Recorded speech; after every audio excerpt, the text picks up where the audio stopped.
Okay, so this thing is an interesting thing. This tractor. It's well, let's talk about the first part first. I sent it in to somebody to have the engine rebuilt and the transmission not completely rebuilt, but taken apart and looked over to see what it needed to be done. And I was told that while they had the tractor split and were rebuilding the engine, it wouldn't be a big deal to look in the transmission. So as far as I know, they replaced one of the shifting forks, shifting something that slides between two gears, and a detent, one of the detent balls that allows you to stay into gear, because it wouldn't stay in third. And it does stay in third now. That's the most used gear, and that's why it wore out first. And the PTO, which was no longer working, which is, I don't fully understand, but the mechanic said at the time, oh yeah, no problem, I can check into the PTO while I have that transmission. Anyways, PTO doesn't work again after relatively few hours of time spent on the tractor and very few hours of using the actual PTO. So that's frustrating, but let's leave that aside. Let's just talk about the motor, okay? My next door neighbor helped me because the thing wouldn't start shortly after I got it back. And I called the mechanic, and he was like, oh, I'm super busy. He put me off several times, and he probably is busy. That's fine. It's not fine, but whatever. $7,700 later. Originally quoted 4 to 5, and there was additional things, and I tried to each time go, well, I've used to contract as an electrician, so I know, you get into something you didn't know.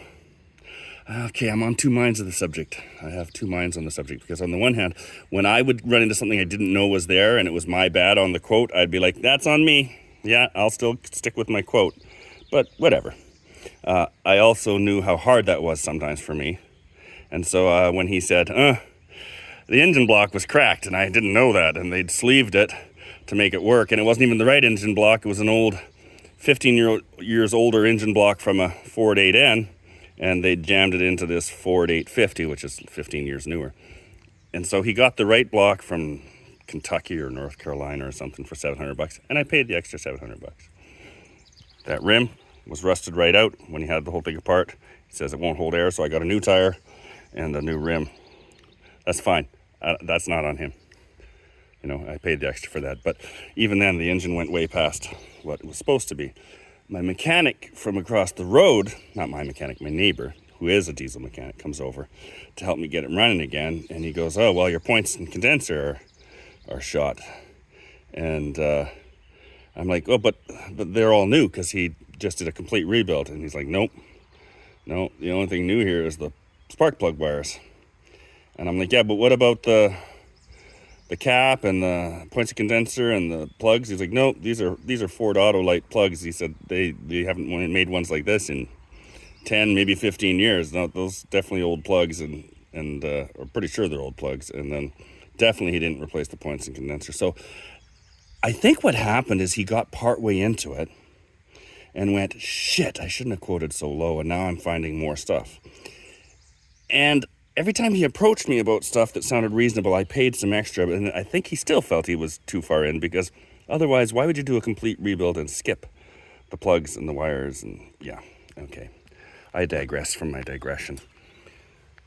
But that there, right there, it's not dripping like it was before. I should have caught it when it was still dripping. But it's dripping, and it's all wet. And it just seemed to me like a new rebuild. If you do all new seals everywhere, all new gaskets everywhere, and do a complete rebuild, and you tell me when you rebuilt it, it's like, holy smokes, you got a good deal there, because I had to do everything in that motor. It seems to me a motor you had to do everything in shouldn't have a pool of oil under it after every time I run it. And I shouldn't have to put oil in it so often. I don't know. Is that just me?